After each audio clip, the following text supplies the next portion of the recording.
Chers téléspectateurs, continuons ensemble notre édition pour aujourd'hui. Nous parlons d'un partenariat équitable et des relations solides qui regroupent l'Égypte, l'Union européenne et l'Afrique.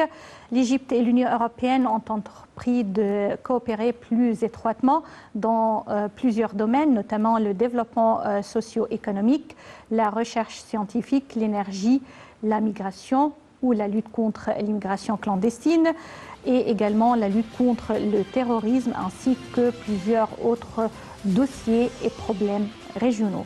Plus de détails à travers ce commentaire signé Sarah Marabi.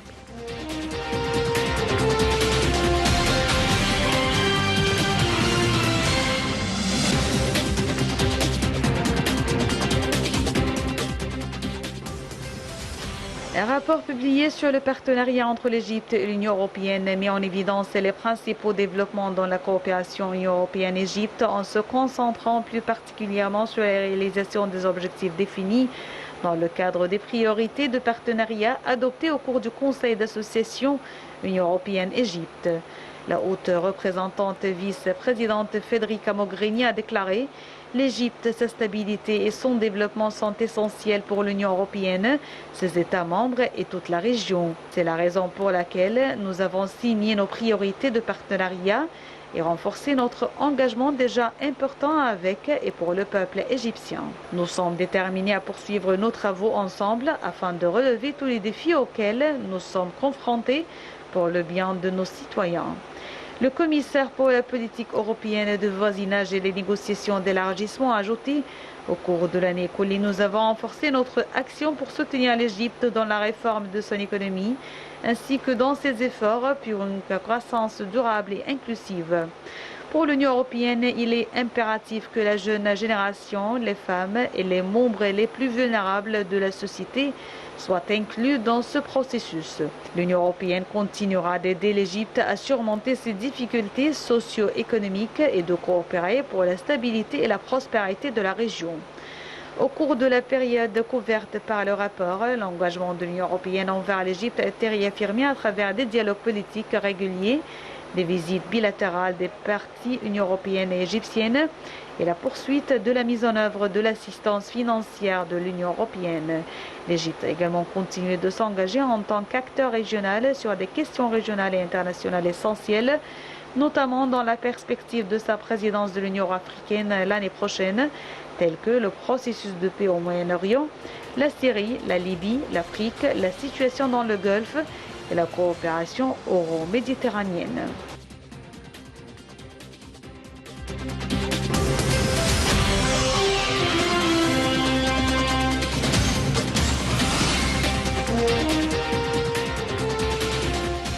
Afin de mieux parler de cette relation étroite qui regroupe l'Égypte et l'Union européenne, nous avons contacté par téléphone M.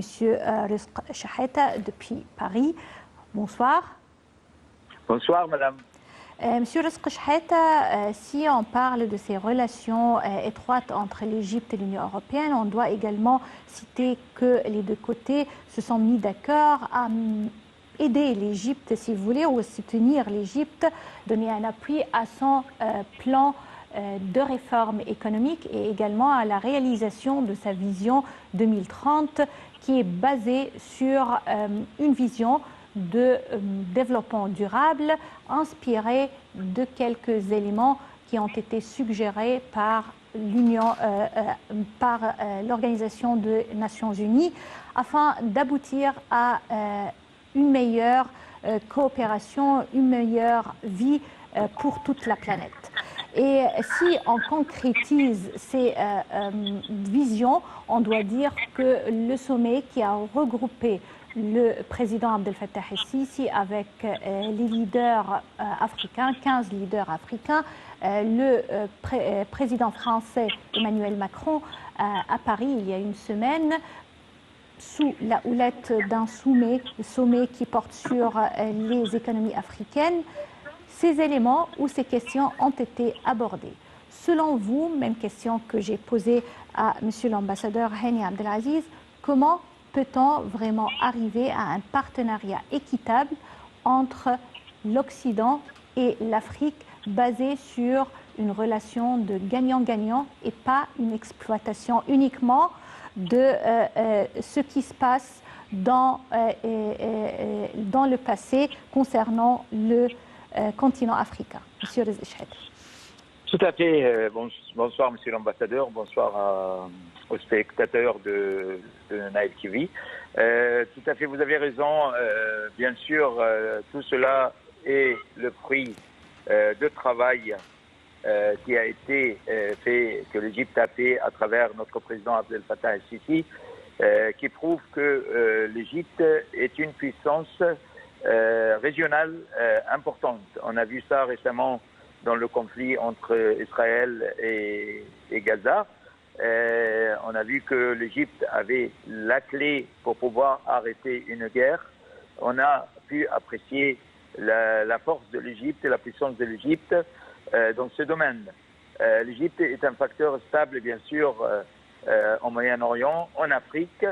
Et je vais dire aussi, quand on voit la relation stratégique entre la France et l'Égypte d'un côté, et entre l'Allemagne et l'Égypte aussi. Et quand on parle de la France et de l'Allemagne, on parle des deux pays qui sont en fait la source de l'Union européenne. Oui, ce sont donc les piliers de cette union. Absolument, c'est les piliers c'est le mot, c'est les piliers de l'Union européenne. Surtout après le retrait, la sortie de la l'Angleterre. Grande-Bretagne, oui, de l'Angleterre. Ce qui donne à l'Europe toute sa capacité politique sans être gênée par, soi-disant, une politique américo-britannique quelque part. Je pense que c'est très important. L'Europe se libère de ça, elle parlera que de l'Europe, elle décidera elle-même de sa politique étrangère et ça c'est très important pour l'Europe, ce qui lui permet de dire son mot pour les conflits et on ne peut pas souhaiter mieux que ça qu'entre l'Égypte qui est la clé de l'Afrique tout simplement. Un pays qui milite pour la paix, un pays qui travaille pour le développement, pour son peuple, qui essaye vraiment une politique très sage de notre pays, l'Égypte, dont nous sommes tous fiers, bien sûr. Et donc, le fruit de ce travail-là, ça se traduit par une confiance stratégique entre l'Europe et l'Afrique à travers l'Égypte. Le travail qui a été fait au niveau africain avec les chefs d'État africains à Paris, vraiment c'était pour le Soudan bien sûr et aussi que le Soudan qui faisait partie de l'Égypte donc pas très longtemps elle était partie de l'Égypte le Soudan et je pense que tout ça c'était une politique sage et construite jour par jour en Égypte avec du travail sans choc diplomatique on peut dire ça comme ça. Et du coup, l'Union européenne pourra avoir comme partenaire fiable l'Égypte. Et donc l'Égypte, c'est un partenaire fiable et c'est normal qu'elle traitera directement avec l'Europe dans tous les problèmes qui concernent les deux rives de Méditerranée, bien sûr, parce que l'Europe aussi a là ses problèmes avec les clandestins qui viennent de l'Afrique et comment développer les pays, aider les pays à se développer pour arrêter ce fléau dramatique qu'on trouve surtout chaque été avec beaucoup de victimes, des enfants, des femmes, des jeunes. Et donc, je pense que c'est une très très bonne chose pour l'Europe et pour l'Égypte. C'est vrai. Et également, est-ce que vous constatez ces échos en France, puisque l'Égypte actuellement s'appuie sur deux piliers à son tour, qui sont une vision claire de l'avenir et également appuyée sur son histoire comme point de mire de la stabilité dans la région? Vous l'avez dit vous-même, le mot stabilité, c'est le mot qui veut tout dire. Est-ce que vous le constatez, puisque vous êtes en France, que c'est clair pour, les Occidentaux, que l'Égypte passe actuellement par cette phase où elle peut vraiment constater son importance sur la scène internationale? Il suffit de revenir quelques années en arrière pour voir que combien de pays autour de nous ont subi un désordre total. Et non seulement l'Égypte a réussi sa propre stabilité, mais elle a réussi aussi à stabiliser les pays autour de l'Égypte. Et ça, c'est très important. Et c'est ça un pays leader dans sa région. Ce qui il rassure, il ramène la paix, mais il doit avoir la puissance et la force pour imposer cette paix sur tout le monde aussi. Et c'est vraiment la politique de l'Égypte. On dirait que l'Égypte, elle est faite pour ça. On dit que Paris, la France, c'est la lumière du monde, mais l'Égypte aussi, elle a sa lumière, elle a sa vision globale sur la région du Moyen et Proche-Orient, sa vision sur le continent africain. Et je pense que l'Union européenne ne peut que se féliciter d'avoir l'Égypte comme partenaire. C'est pas seulement nous, on se félicite en tant qu'Égyptiens, mais eux aussi, ils se félicitent d'avoir l'Égypte comme partenaire pour des dossiers brûlants dans la région, dans le sud de la Méditerranée. Et ça intéresse l'Europe en premier lieu.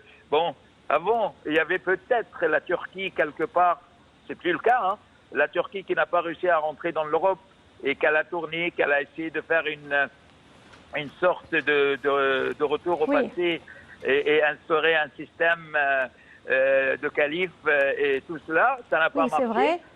Et l'Égypte, elle était là, et je pense que l'Égypte, petit à petit, elle s'installe confortablement sur l'échiquier international et prendre un rôle qui lui a été toujours destiné. L'Égypte, elle est grande par l'histoire et la géographie, et maintenant par sa politique également. Oui, alors je vous remercie, Monsieur Rizk Chahet. Vous nous parlez depuis Paris. C'est vrai que l'Égypte possède un rôle incontournable pour la stabilité dans la région. L'Égypte reste le portail de l'Afrique et également un partenaire équitable pour l'Union européenne. Chers téléspectateurs, je vous remercie infiniment et passez d'agréables moments avec la suite de nos programmes sur Nile TV International. Au revoir.